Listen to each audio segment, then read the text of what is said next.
Good morning everyone.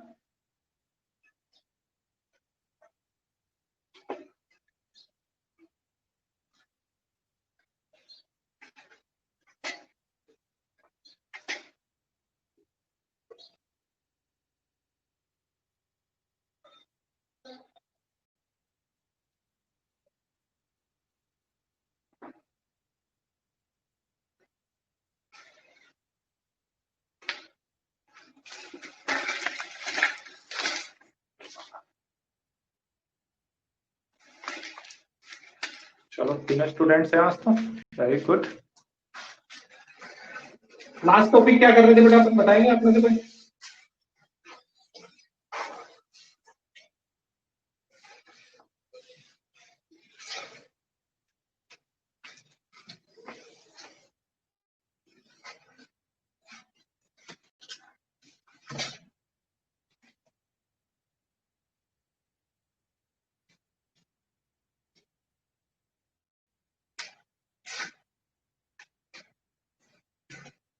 Exchange of guesses. Yes yes yes. तो चलो एक बार थोड़ा सा रिकेप कर लेते हैं, देखते हैं कि सिर्फ मैं ही पढ़ रहा हूँ कि तुम भी पढ़ते हो। तैयार हो?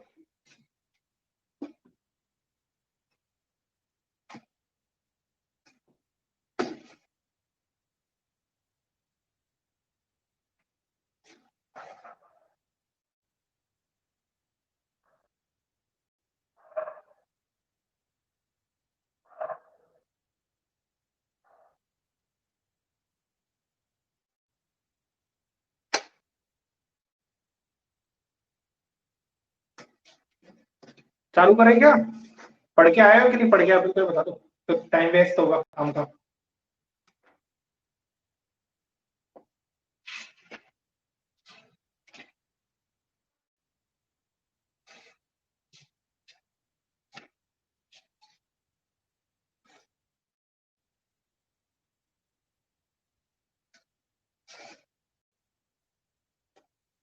चलो देन, ठीक है।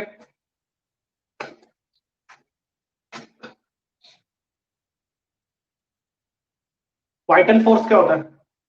Vital capacity.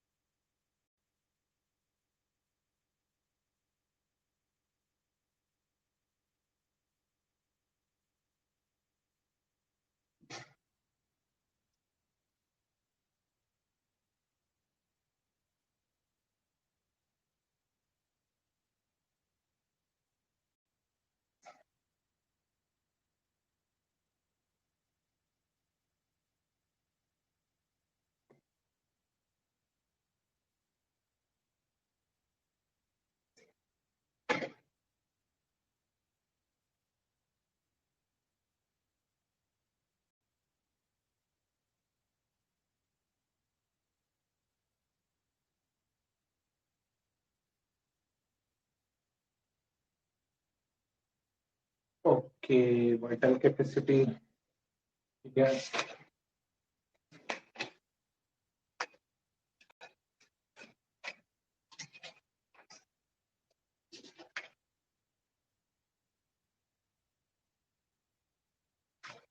टाइडल वॉल्यूम क्या है? What is TV?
amount of gas which can be breathed normally.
अब आ रही है? आवाज आ रही है सबको? वॉइस आ रही है तो थंब भेज दो फटाफट, कोई भी एक बच्चा।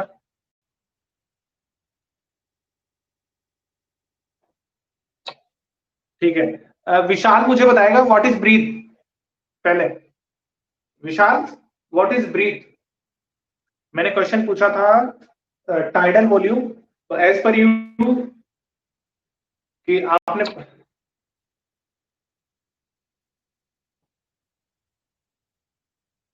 Amount of gas which can breath, ये विशाल का आंसर था ना? तो विशाल पहले मुझे ये बताएगा व्हाट इज ब्रीथ क्या होती है।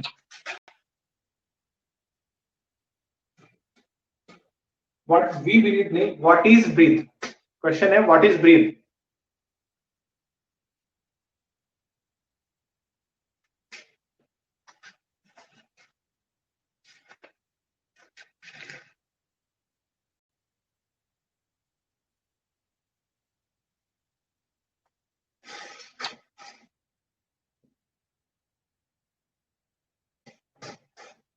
नहीं, विशाल को बताने दो, क्योंकि विशाल का आंसर था, वो ही बताएगा।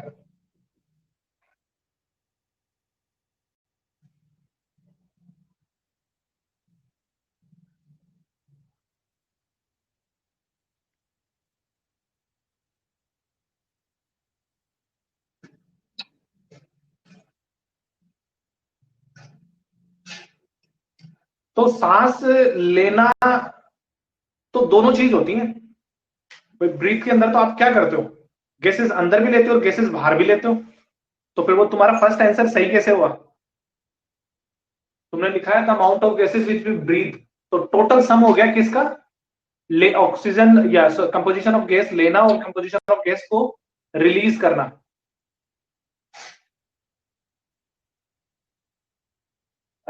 जब मैंने ये 5 टॉपिक पढ़ाए थे तो मोर देन 30 मिनट्स लग गए एक टॉपिक को, ठीक है, सॉरी 8 थी है ना, तो आपने शायद उसके ऊपर 8 मिनट भी खर्च नहीं किए हैं जहां तक मुझे लग रहा है। एक्सपायरेटरी कैपेसिटी क्या होती है, what is EC, what is EC?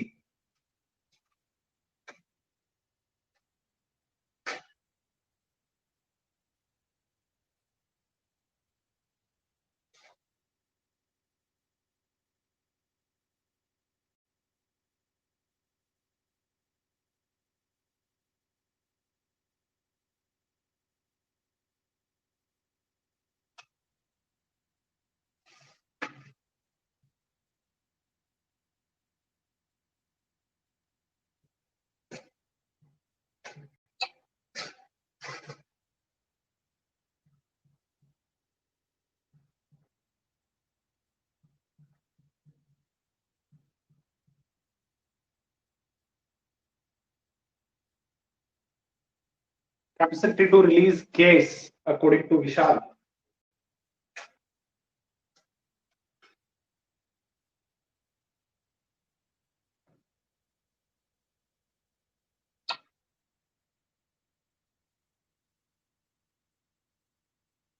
ठीक है,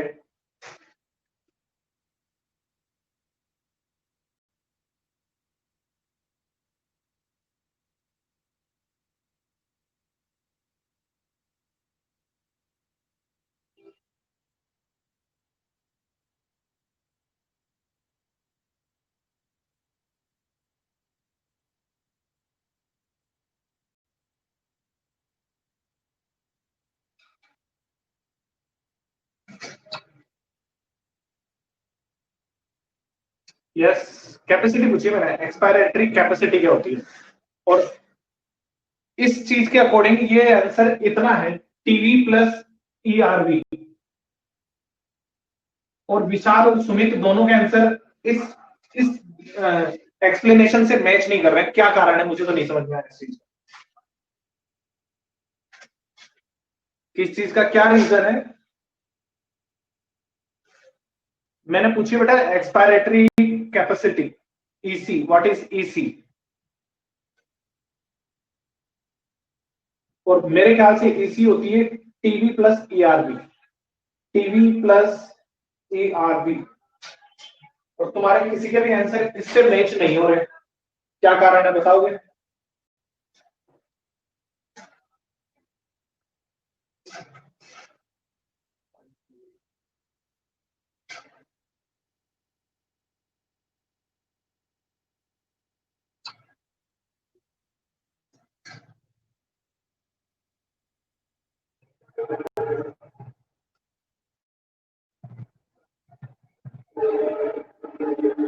व्हाट अबाउट सुमित एंड विशाल, आपके आंसर मैच क्यों नहीं हो रहे, कारण समझाओ मुझे।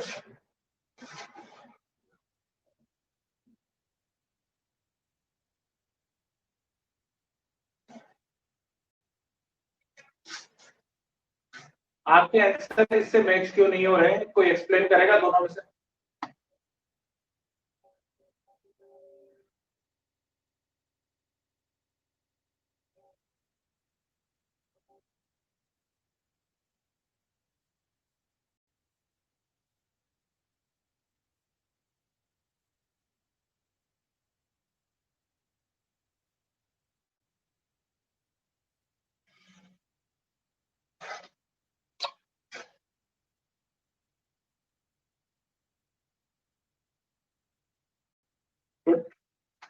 चलो नेक्स्ट क्वेश्चन देख लेते हैं।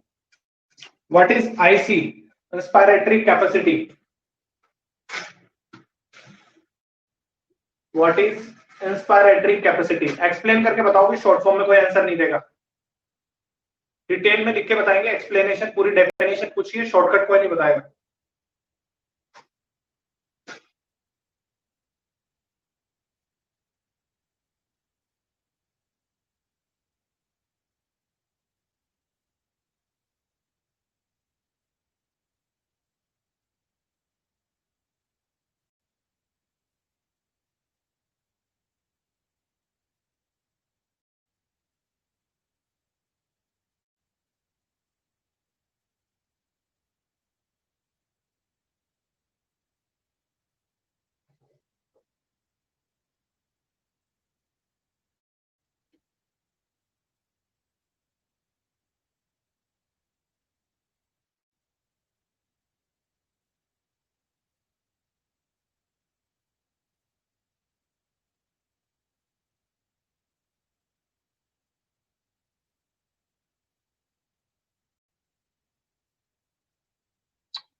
total volume of the air a person can inspire after a normal expiration.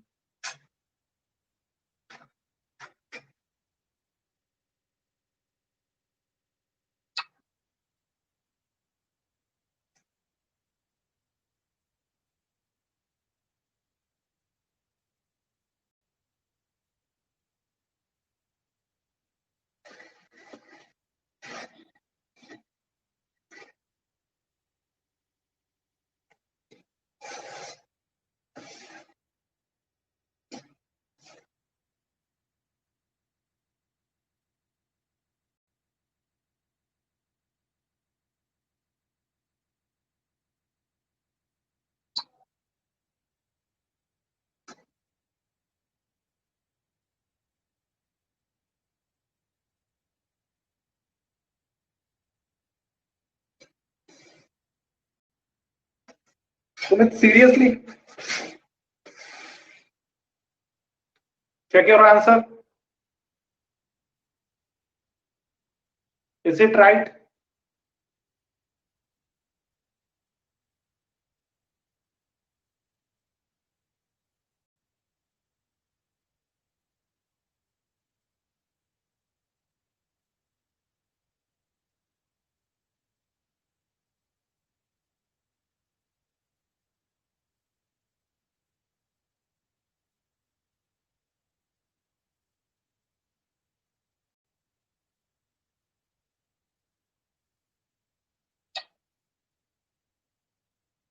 बिल्कुल इंस्पायरेटरी कैपेसिटी पूछी हो और तुम्हारा आंसर बिल्कुल गलत है।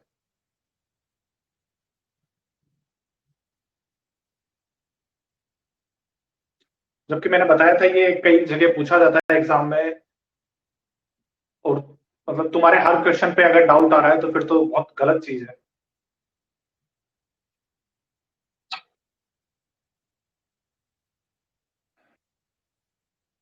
ठीक है सुमित, अगर तुम्हें ये लगता है कि ये सही है तो तुम यही रख लो, कोई दिक्कत नहीं। चलो आगे पढ़ लेते हैं। This is the place where actually gases exchange takes place.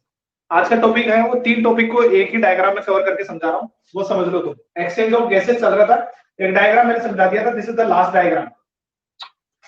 देखो ये हमारी एल्वुलर कैविटी है, ये हमारी एल्वुलर स्पेस है। इसकी जो ये इनर वॉल है बेटा, ये सिंगल लेयर होती है।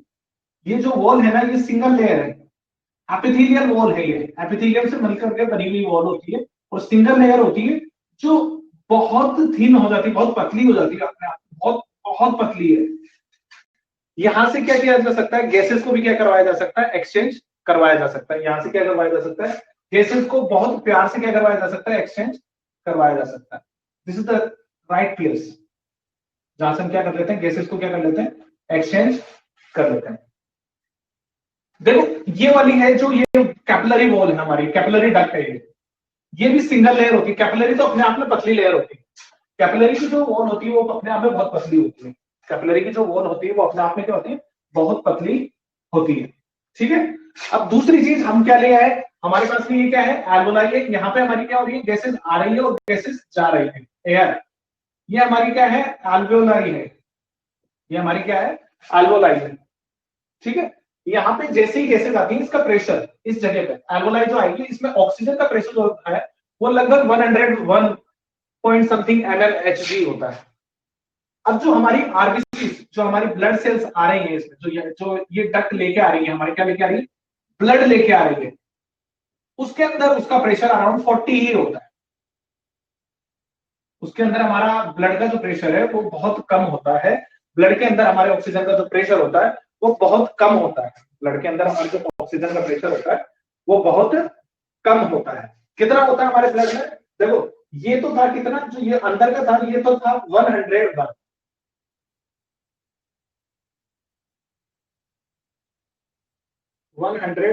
mmHg। किसके अंदर है ये, एल्वुलाई में। और जबकि जो ब्लड में आया है वो 40 mmHg आया है, जो ब्लड सेल्स हैं।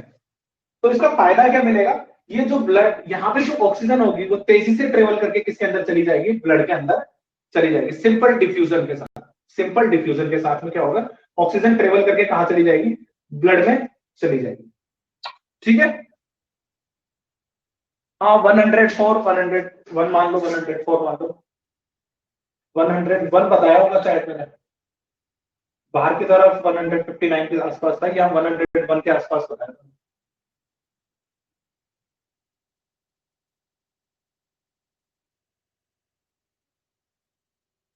राउंड वाले डायग्राम में देखना बेटा 101 के आसपास लिखा था।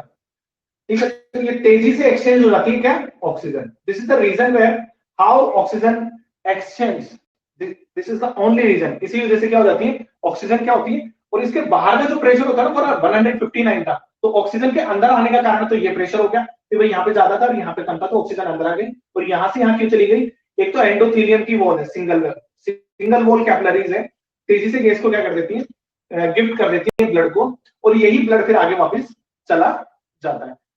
और रिवर्स अगर बात करें अपन CO2 की, अगर CO2 की, तो हमारे ब्लड का जो है, जो ये ब्लड लेके आए हैं, इसमें CO2 का प्रेशर, अगर अपन CO2 के प्रेशर की बात करें तो अराउंड 45 टू 46 mmHg होता है।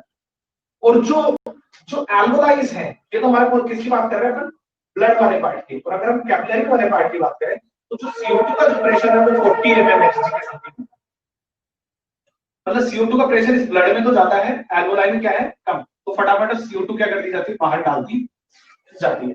CO2 फटाफट क्या कर दी जाती है, बाहर डाल दी जाती है। तो इस तरीके से टिश्यूज और इनके बीच में भी क्या होता है, ऑस्मोटिक प्रेशर का, यानी कि जो प्रेशर का अंतर काफी बड़ा होता है, जिसकी वजह से गैसेस क्या होती जाती है, तुरंत ट्रेवल करवा दी जाती है। ठीक है, इसी वजह से क्या करवा दी जाती है, तुरंत ट्रेवल करवा दी जाती है। बताओ ये कोई यहां तक कोई दिक्कत है, समझ में आएगी,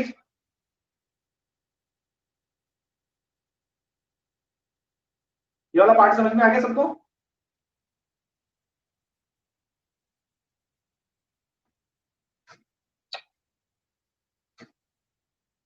चलो तो देखो, अब अगला अपना टॉपिक जो है वो है हमारा कि ऑक्सीजन ट्रेवल कैसे करती है, ट्रांसपोर्टेशन ऑफ गैसेस होता क्या है।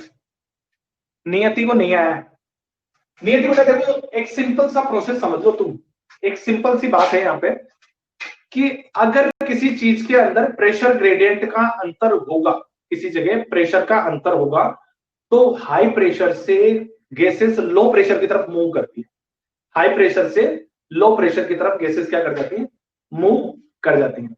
तो जो ये हमारे कैपिलरी है, ये एल्वोलाई सेक वाला पार्ट है जो लंग्स के अंदर पाया जाता है, जो लंग्स के अंदर पाया जाता है, उसका डायग्राम है, ये एक एल्वोलाई बनाई है अपन ने, जो एयर सेक जिसे कहा। इसके अंदर जो ऑक्सीजन का प्रेशर है ना वो अराउंड 101 के समथिंग होता है। और जो हमारा जो ब्लड आया है, क्योंकि देखो हर एल्वोलाई के चारों तरफ मैंने बताया था बहुत डेंस नेटवर्क पाया जाता है कैपिलरीज का, ब्लड की जो सबसे पतली डक्ट होती है उनका, तो जो ये ब्लड लेके आती है उसमें ऑक्सीजन का प्रेशर सिर्फ 40 होता है, उसमें ऑक्सीजन का प्रेशर कितना होता है, सिर्फ 40 mmHg। और जो एल्वोलाई है उसमें ऑक्सीजन का जो प्रेशर होता है वो 101 mmHg होता है। तो इसका फायदा ये मिलता है कि ये प्रेशर ज्यादा है और ये प्रेशर क्या है, कम है, इस वजह से ऑक्सीजन तेजी से इधर ट्रेवल करती है, ऑक्सीजन क्या करती है, तेजी से इधर ट्रेवल कर जाती है, किधर से, इस तरफ से, हाई प्रेशर से लो प्रेशर की तरफ मूव करती है, यानी कि अंदर पे जो लंग्स में एयर आई थी वो तेजी से कहां जाती है, ब्लड में आ जाती है, ऑक्सीजन तेजी से अंदर आ जाती है। ठीक है, रिवर्स बात करें अपन CO2 की, तो जो ये ब्लड आया था पूरा, इसके अंदर जो CO2 का प्रेशर है वो 46 mmHg है, और जो इस वाले हिस्से में, खाली वाले हिस्से में, एल्वोलाई वाले पार्ट में, वो CO2 का प्रेशर है वो 40 mmHg है, यानी इस हिस्से में CO2 कम है, इस हिस्से में CO2 ज्यादा है। तो हायर कंसंट्रेशन से लोअर कंसंट्रेशन, यानी कि ब्लड से लेके एल्वोलाई सेक की तरफ CO2 मूव हो जाती है, तो दोनों गैसेस एक्सचेंज हो जाती है due to difference in their pressure. उनका जो प्रेशर है या कॉन्सेंट्रेशन है वो हमेशा एक तरफ ज्यादा होती है, एक तरफ कम होती है, इस वजह से ज्यादा से कम की तरफ क्या होती है, गैसेस ट्रेवल करके निकल जाती है। आगे नहीं आती है समझ में,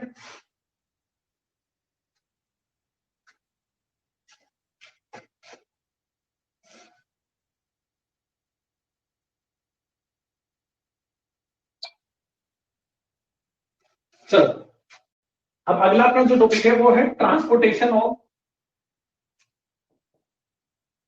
गैसेस।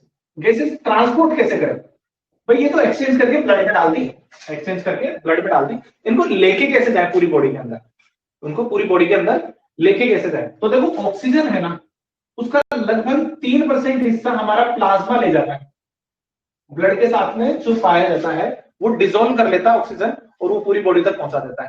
बाकी का रेस्ट ऑफ द जो पार्ट है वो हीमोग्लोबिन लेके जाएगा, HB, haemoglobin, haem plus globin, दो पार्ट है, haem plus globin. Haem is a iron face, देखो इसका पूरा नाम क्या है, haemoglobin. Haem it's a protein, sorry it's a iron face, और globin is a protein, it's a protein, but it's a pigment which provides red color, red color to our blood। तो बचा हुआ रेस्ट ऑफ द पार्ट है वो ये carry करेगा around 98%, 97 to 98, 3% plasma, और maximum हिस्सा कौन कर रहा है, हमारा हीमोग्लोबिन करता है। हीमोग्लोबिन को शॉर्ट में कुछ एच भी लिखते हैं, H capital B small, haemoglobin. अब देखो इससे इसकी एफिशिएंसी बढ़ जाती है, ताकत बढ़ जाती है। एक पीएच लेवल पे, एक ऑस्मोटिक प्रेशर लेवल पे ऑक्सीजन हमारी क्या करती है, तेजी से बाउंड हो जाती है, किसके साथ, हीमोग्लोबिन के साथ। कैसे बाउंड होती है, देखो फेरस से, एक फेरस क्या करता है, 4 ऑक्सीजन को कैरी कर सकता है, लेकिन याद रखना इसके अंदर भाई ये ऑक्सीजनेसिस रिएक्शन है, ऑक्सीजनेसिस, इस रिएक्शन को क्या कहते हैं, ऑक्सीजनेसिस। The binding of oxygen particle to the ferrous is called oxygenesis. It's not oxidation. It's not oxidation. याद रखना, it's not oxidation. It's oxygenesis. आपने पढ़ी है क्लास में या 11th में पढ़ी होगी कि एक रिएक्शन होती है जिसमें ऑक्सीजन जुड़ जाती है तो ऑक्सीडेशन रिएक्शन कहलाती है, but it's not oxidation reaction. क्यों नहीं है इसका कारण मैं बता देता हूं। यहाँ पे फेरस फेरिक में कन्वर्ट नहीं हो रहा है, यहाँ पे आयरन था, आयरन है और आयरन ही रहेगा, फेरस फेरस की ही फॉर्म में रहेगा, फेरिक ऑक्साइड नहीं बनाएगा, याद रखना। तो इसीलिए इसको क्या कहा गया है, ऑक्सीजनेसिस रिएक्शन।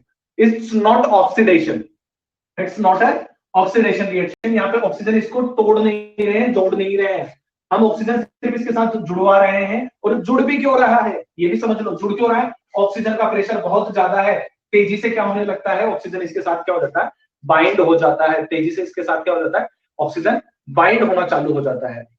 भाई कैपिलरीज के अंदर आने के बाद में लंग्स के पास में हीमोग्लोबिन क्या होता है, वो खाली रहता है पहले, लेकिन वहां पे प्रेशर ज्यादा मिलता है, पीएच ज्यादा मिलता है, टेम्परेचर थोड़ा कम होता है, तो तेजी से ऑक्सीजन क्या होती है, इस आयरन के ऊपर जुड़ जाती है, हीमोग्लोबिन के ऊपर जुड़ जाती है, जिसकी वजह से इसकी कैपेसिटी, वर्क करने की कैपेसिटी क्या होती है, बढ़ जाती है। ज्यादा से ज्यादा ऑक्सीजन को क्या किया जाता है, ट्रेवल करवाया जाता है, ज्यादा से ज्यादा ऑक्सीजन को ट्रेवल करवाया जाता है। और इस फॉर्म में जुड़ने के बाद में, इस फॉर्म में जो जुड़ गया है हीमोग्लोबिन, ये बन गया है, तो इसे बोलते हैं ऑक्सी हीमोग्लोबिन, ऑक्सी हीमोग्लोबिन।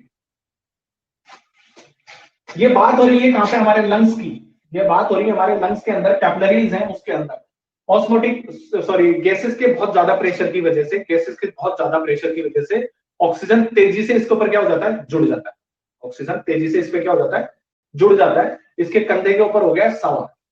अब ऑक्सीजन लेकर के भाग रहा है कौन, हीमोग्लोबिन भाग रहा है, किस ओर भाग रहा है, टिश्यूज की तरफ, सेल्स की तरफ, बॉडी की तरफ, ठीक है। पहले हार्ट में पहुंचेगा ब्लड, ब्लड को बोल दिया जाएगा चलो भाई तुम लेग्स की तरफ जाओ, थोड़ा तुम हैंड्स की तरफ चले जाओ, थोड़ा किडनी में, थोड़ा लीवर में, सब जगह थोड़ा थोड़ा भेज दिया।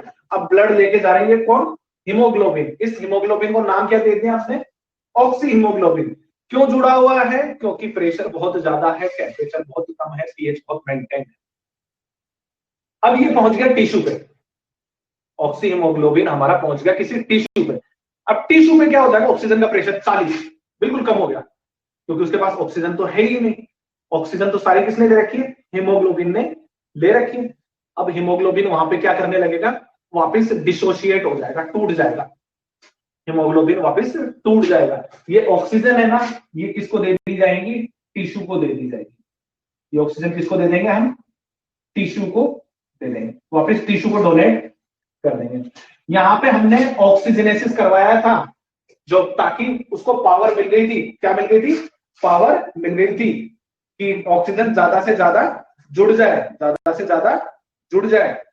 ये फेरिक में कन्वर्ट नहीं हुआ, इसने क्या किया, सिर्फ ऑक्सीजन को अपने साथ बाउंड किया, ऑक्सीजन को सिर्फ अपने साथ बाउंड किया, टिश्यूज पे जाके इसने ऑक्सीजन रिलीज कर दी, यानी कि अब कौन सा हीमोग्लोबिन बन गया है, डीऑक्सी हीमोग्लोबिन बन गया है।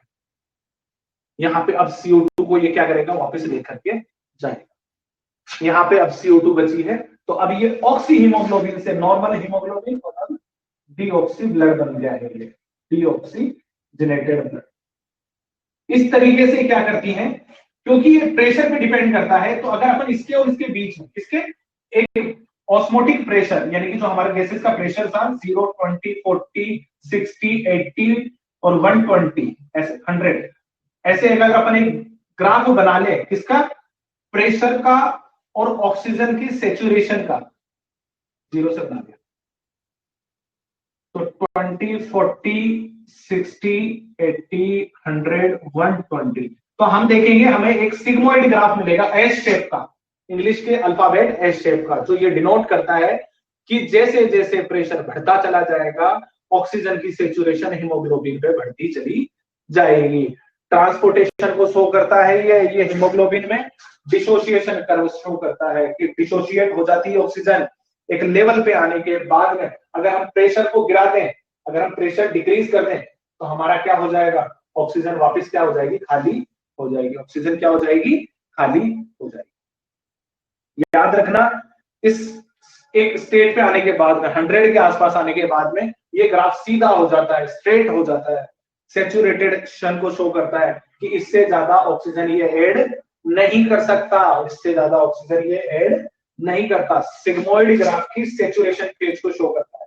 ये वाला ग्राफ सीधा बना हुआ ग्राफ क्या करता है, ऑक्सीजन की सैचुरेशन को शो करता है। इसी चीज को अपन क्या कहते हैं, सिग्मोइड ग्राफ कहते हैं, सिग्मोइड ग्राफ कहते हैं।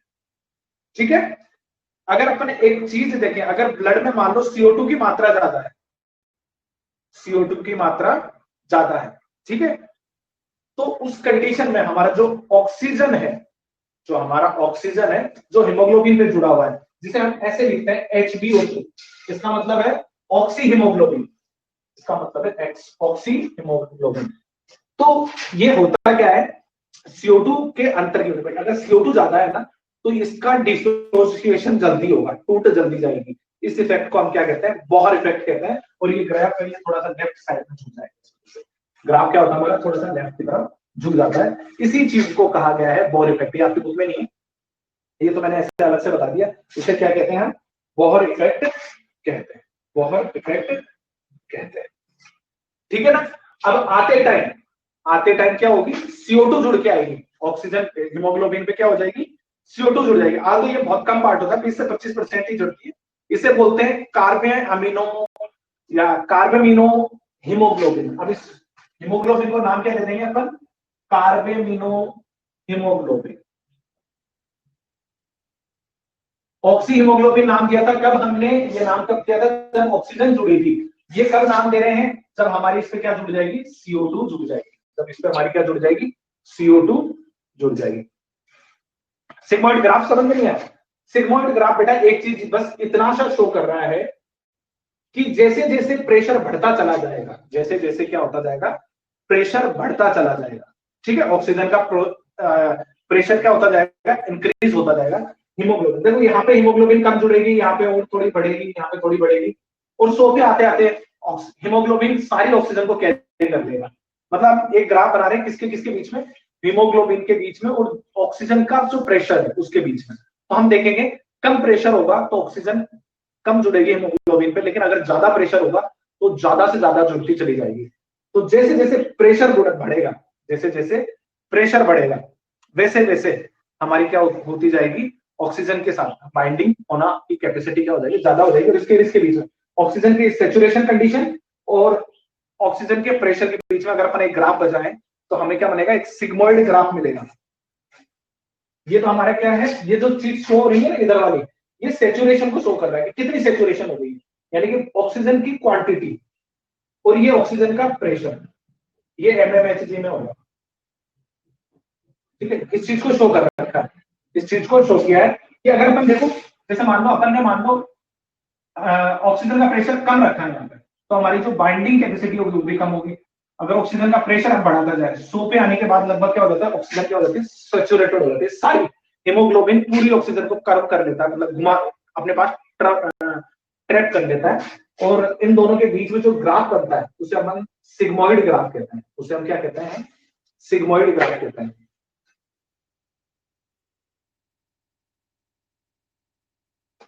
आगे समझ में सुमित?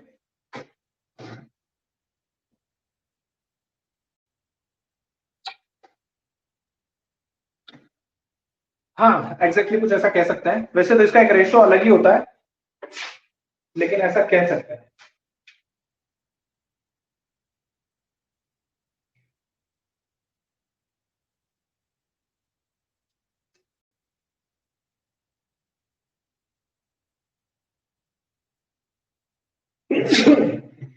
CO2 को भी हमारा ना थोड़ा पार्ट तो हमारा क्या ले आता है, प्लाज्मा ले आता है। लगभग 7% पार्ट जो है CO2 को क्या करती है, हमारा प्लाज्मा कैरी करता है।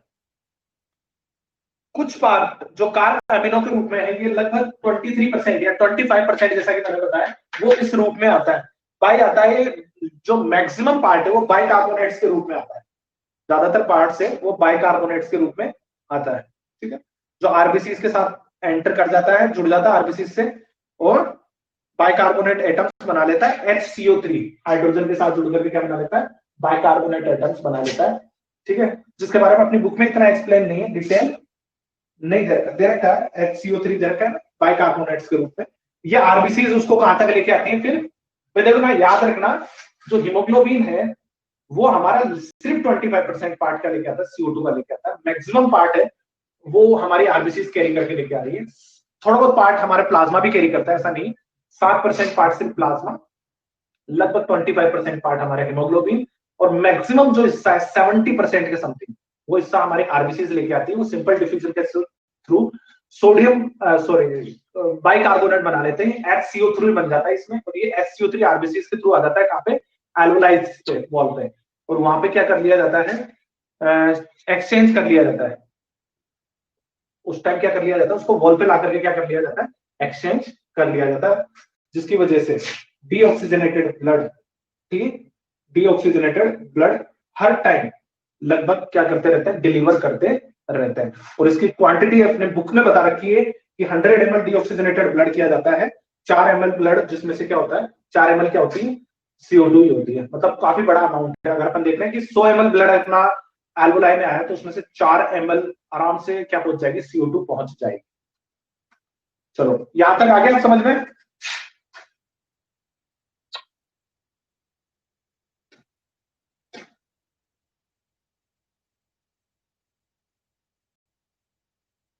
क्यों, क्या कंफ्यूजन है नहीं आती? किस चीज की परसेंटेज में, या किस चीज की परसेंटेज में कंफ्यूजन है नहीं आती, बता दो। पहले एक बार एक काम करो, इसका स्क्रीनशॉट ले लो फटाफट। बुक में इतना दे नहीं रखा है, तो एक बार फटाफट इसका स्क्रीनशॉट ले लो, फिर मैं समझा देता हूँ काहे की परसेंटेज है, जब तक लिख भी दो।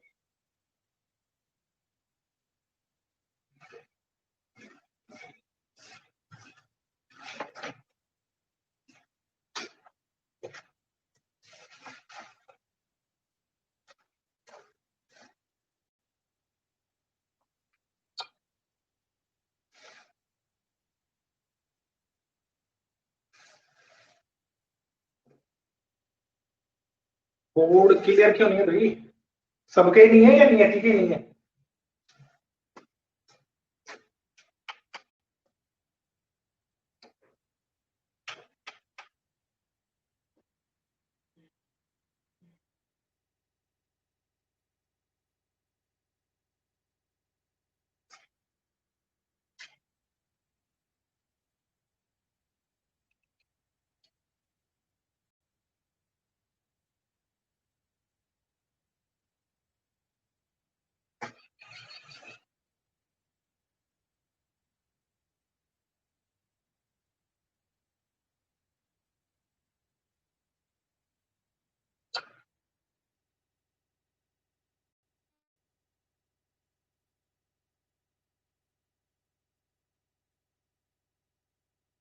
थोड़ा थोड़ा ब्लर आ रहा है, इस चीज को कैसे इंप्रोवाइज किया जाए? तो भाई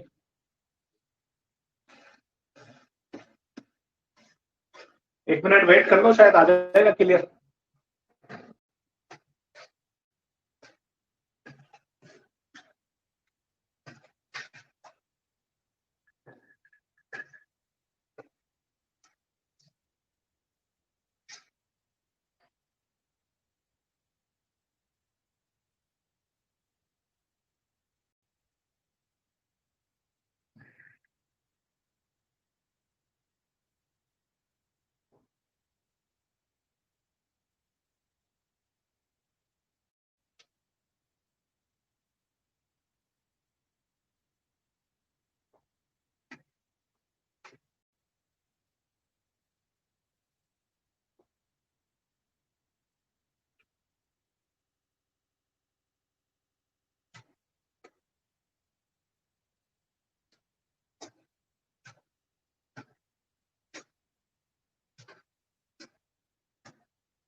आगे क्लियर?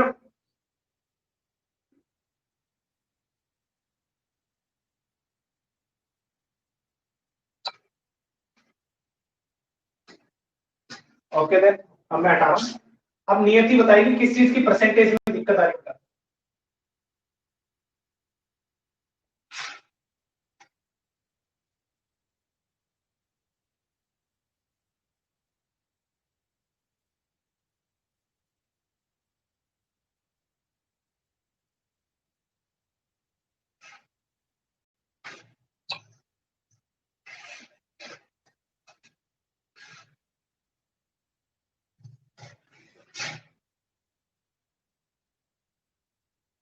आ गया समझ में? Very good. ऑक्सीजन CO2 की परसेंटेज दोबारा बताऊं या नहीं? क्लियर हो गया? ये वाली परसेंटेज क्या कि ऑक्सीजन को जो कैरी करती है वो प्लाज्मा में तो करती है 7%, ठीक है, 6 to 7 यानी कि 5 to 7%। सॉरी, 5 to 7% नहीं है, ये तो 2 से 3% होता है। ये 2 से 3% कैरी होती है, ठीक है। और जबकि जो आपकी हीमोग्लोबिन है वो कैरी करती है अराउंड 98%, ठीक है। और अगर मैं CO2 की बात करूं, CO2 की बात करें तो जो आपका प्लाज्मा है वो करेगा लगभग 7% के। जो आपका हीमोग्लोबिन है, सॉरी, जो CO2 को जो आपका हीमोग्लोबिन है वो कैरी करेगा लगभग 25%। रेस्ट ऑफ द पार्ट जो CO2 का होगा उसे करेंगी आपकी आरबीसी कैरी, किसके रूप में? HCO3, सोडियम बाइकार्बोनेट, लगभग 70%, ठीक है ना। लगभग 70% पार्ट इस रूप में रिलीज किया जाता है।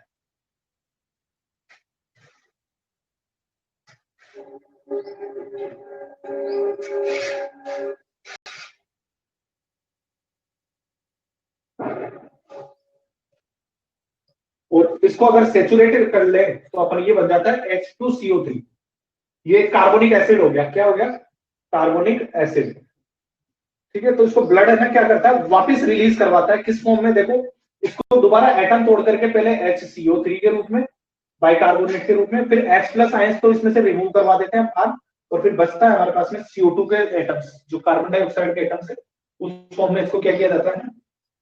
बस ये याद रखना कि ये ज्यादा पॉइजनस स्टेट है, कार्बोनिक एसिड है, तो इसको सिंपली फॉर्म में करके रिलीज करना होता है। 101 है बेटा, ये 101, इट्स 101 mmHg। अपने बुक में एल्बोलाइन में 104 दे रखा है, तो कोई बात नहीं, 104 कर लो इसको, 104 कर लो, अपनी बुक में दे रखा है 104, तो ये 104 चल जाएगा।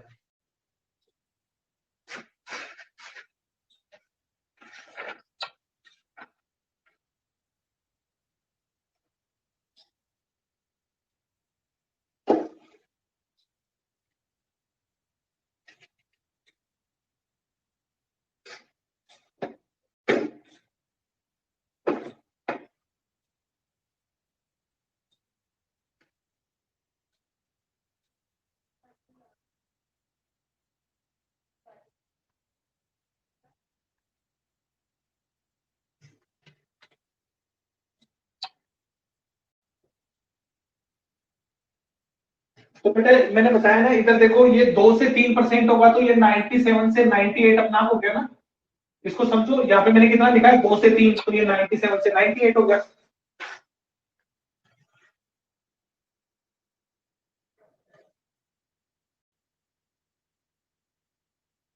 और एनसीईआरटी में इसको 104 किया गया है, तो 104 मान लो अपने। ठीक है भाई, अपने ऑस्मोटिक प्रेशर को अगर 104 ले रहे हैं, लेकिन ये होता तो 101 ही है, लेकिन अपनी एनसीईआरटी जो कह रही है एग्जाम में भी वही कवर करेंगे अपन, तो इसको 104 मान लेते हैं अपन। ठीक है,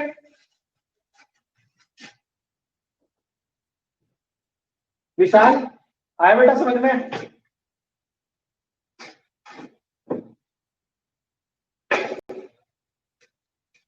नियति आ गया आप समझ में?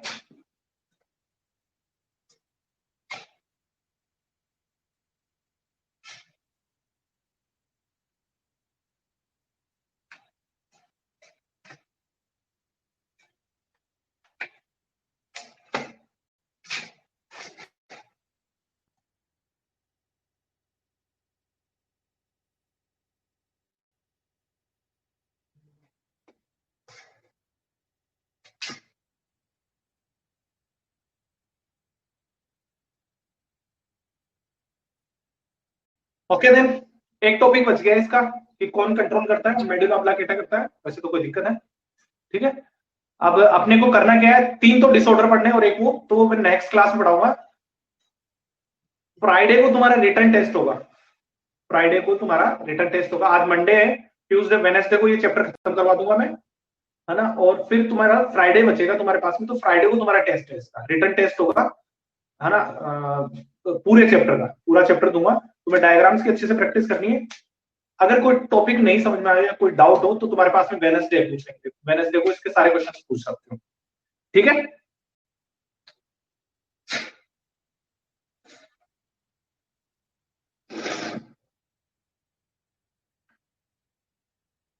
मेरी बात समझ में आई सबको? आ गई है तो थंब भेज दो। सुमित को आ गई, चलो गुड, फ्राइडे को टेस्ट है, ओके गुड। विशाल को समझा देना, ठीक है ना। इसी चैप्टर का टेस्ट होगा, जहां तक पढ़ा दिया वहां तक याद कर लेना, समझ लेना। कल का दिन है बीच में तुम्हारे पास में, परसों तुम इसके डाउट पूछ लेना, फिर फ्राइडे को टेस्ट ले लेंगे। Okay then, goodbye, thank you. Sumit it's okay, it happens. थोड़ा प्रैक्टिस कर बेटा, पढ़ने की बहुत जरूरत है।